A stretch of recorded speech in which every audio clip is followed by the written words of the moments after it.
Ya, ada lagi yang ingin bertanya yang lain? Saiful, Bu. Ya, Saiful. Mau tanya mengenai yang method to string yang di slide 3 tentang string tuh, Bu. Yang di halaman 30, yang method to string. Itu gimana, Bu? String. Halaman 30. Ups. Ini ya, Itu method to string. apa yang kurang dipahami?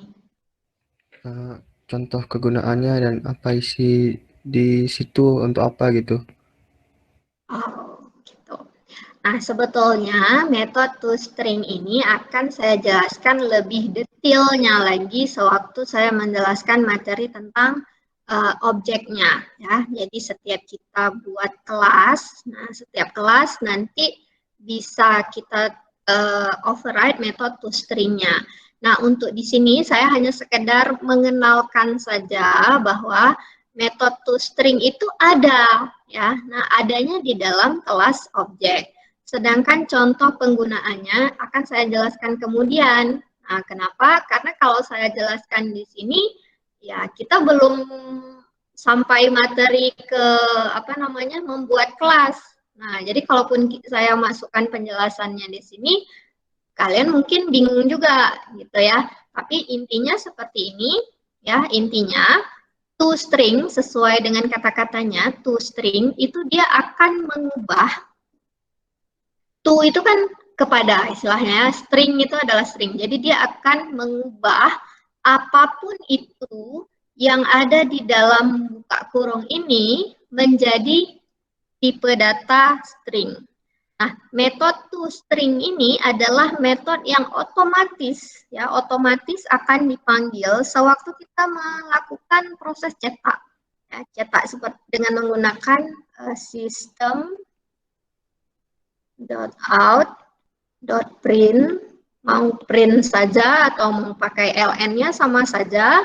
Nah, kedua-duanya ini ya, sewaktu apa yang ada di dalam tanda buka kurung ini adalah tipe datanya string. Ya. Nah, sehingga kalau kita ingin mencetak data yang berupa integer, maka integer tersebut itu akan otomatis diubah menjadi toString. Caranya seperti apa? Integernya itu akan memanggil metode toString. Oke, saya kasih contoh aja langsung di sini. Misal ya,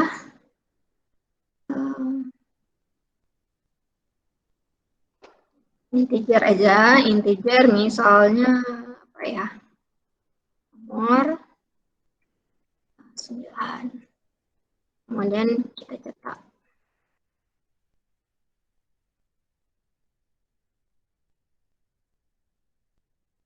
nomor. Nah, nomor ini kan variabel. Ya, nomor ini kan variabel. Nah, yang dicetak isinya itu adalah apa tipe datanya di sini? Integer, Bu. Integer kan? Nah, tipe datanya adalah integer.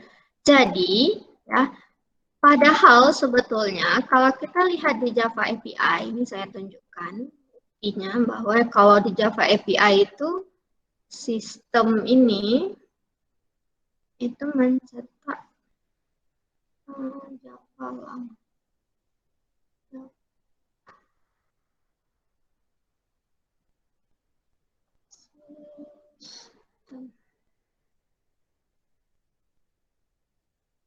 Ini dia ya sistem. Nah, sistemnya ada dua, metodenya ada in dan ada out.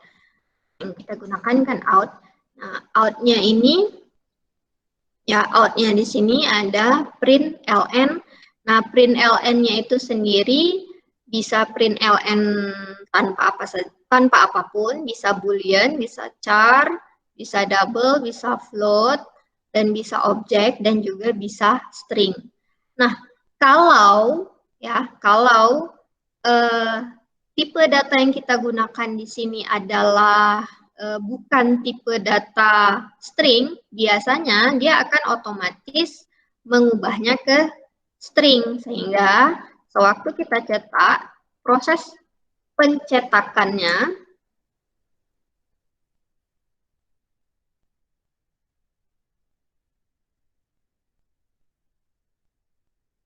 proses sewaktu dia mencetak, otomatis 9 ini sudah menjadi string ya. Jadi istilahnya apa yang ditampilkan itu dalam bentuk string seperti itu. Atau misalnya seperti ini supaya nampak ya bedanya. Ada kelas integer. Nah, integer ini kelas wrapping istilahnya, kelas yang membalut tipe data integer biasa. Nah, integer n misalnya sama dengan integer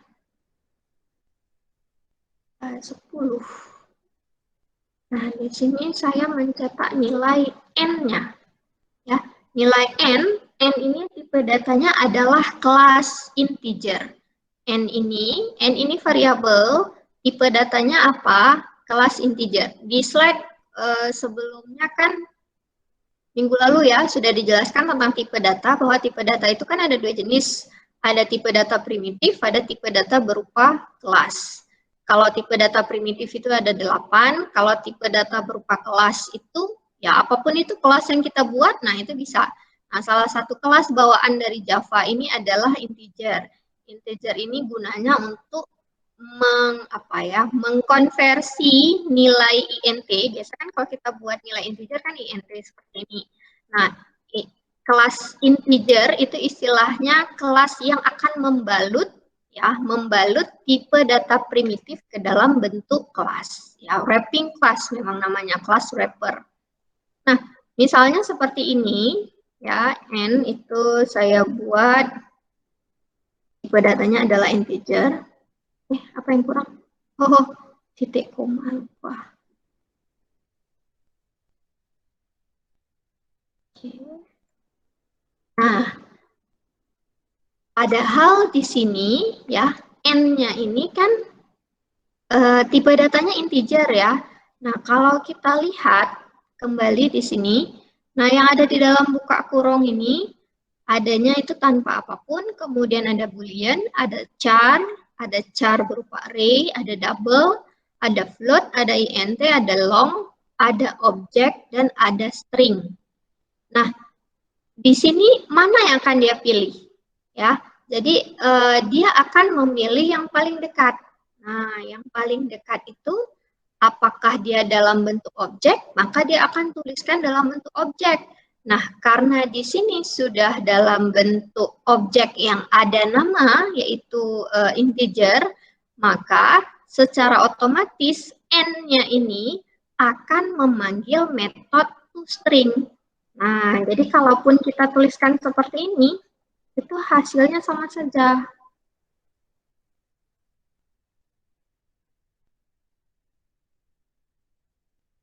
Sama. Apa ya perbedaannya?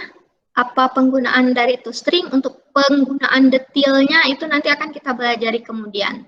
Tapi yang penting diingat di sini bahwa di dalam kelas objek ada metode toString yang gunanya untuk mengubah tipe data apapun itu akan mengembalikan representasinya dalam bentuk string itu seperti apa.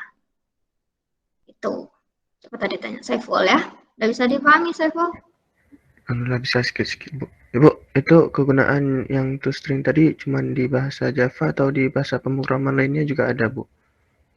Ya, karena yang kita belajar bahasa pemrograman berorientasi objeknya ini menggunakan bahasa Java, jadi yang akan dijelaskan semua sintaksnya jelas dalam bahasa Java. Ya mungkin kalau bahasa lain ada juga kayak gitu. Tapi ya jelas berbeda, kan setiap bahasa kan berbeda sintaksnya. Nah, bisa saja nanti di bahasa PHP misalnya atau bahasa Python, nah itu ada caranya tersendiri. Nah, sedangkan toString ini cara yang khusus pada bahasa Java. Karena untuk pemrograman berorientasi objek ini kita akan menggunakan bahasa pemrograman Java. Ya, istilahnya bahasa pemrograman Java ini masih banyak sekali penggunaannya. Apalagi kalau misalnya kalian nanti mengambil mata kuliah pemrograman berbasis mobile, ya itu kan menggunakan apa namanya bahasa Java juga untuk membuat program di apa namanya sistem operasi Android. Nah, jadi untuk sistem operasi Android juga masih menggunakan bahasa Java. Makanya saya sampai sekarang juga masih tetap menggunakan bahasa Java. Walaupun mungkin di tempat lain ada yang sudah menggunakan Python, ya silahkan aja, tapi untuk mata kuliah ini masih tetap kita menggunakan bahasa Java. Jadi toString itu khusus untuk bahasa Java ya, metodenya ya. Ada lagi yang bertanya?